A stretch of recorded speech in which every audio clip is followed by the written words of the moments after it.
हुई नजर आ रही है।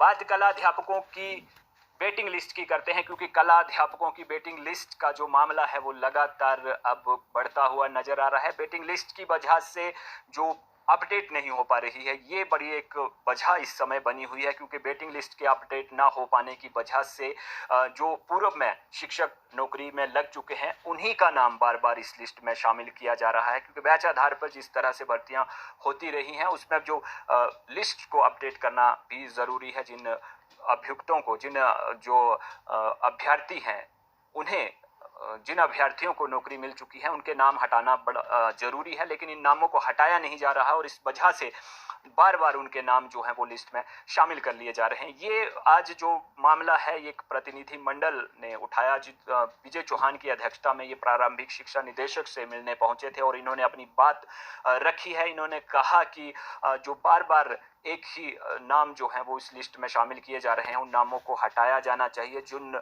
अध्यापकों को नौकरी मिल चुकी है उन्हें लिस्ट से अलग किया जाना चाहिए। खासतौर पे जो वेटिंग लिस्ट है बेरोजगार कला अध्यापकों की, उस वेटिंग लिस्ट को अपडेट करने की जरूरत है। ये उन्होंने बात कही है। उन्होंने साथ ही ये कहा कि आचार संहिता लगने के बाद भर्तियां जो हैं वो नहीं हो पा रही हैं और 5 महीने से विभाग में किसी भी तरह की जो भर्ती है वो नहीं हो पाई है और इससे कला अध्यापकों की जो वेटिंग है वो लगातार बढ़ती जा रही है। ऐसे में इनके लिए प्रावधान करने की जरूरत है। शिक्षा बात जेओआईटी पेपर लीक मामले से जुड़ी हुई करते हैं, क्योंकि जेओआईटी पेपर लीक मामले की जांच जिस तरह से आगे बढ़ रही है, जेओआईटी पेपर लीक से ये जांच शुरू हुई थी और तमाम अन्य जो पोस्ट कोड हैं वो भी अब इसकी जद में आते हुए नजर आ रहे हैं।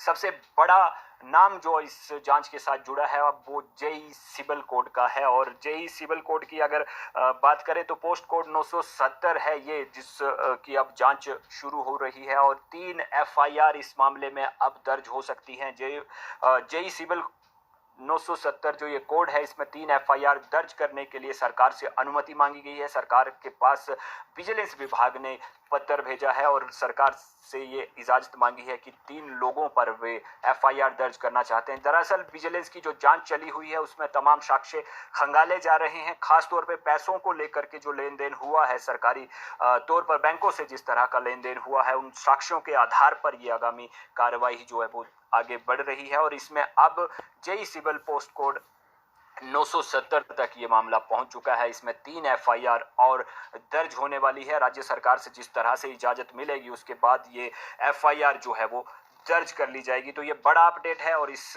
मामले में अब आगामी जो कदम है वो इन 3 एफआईआर के बाद गिरफ्तारियों के भी बढ़ते हुए नजर आ रहे हैं।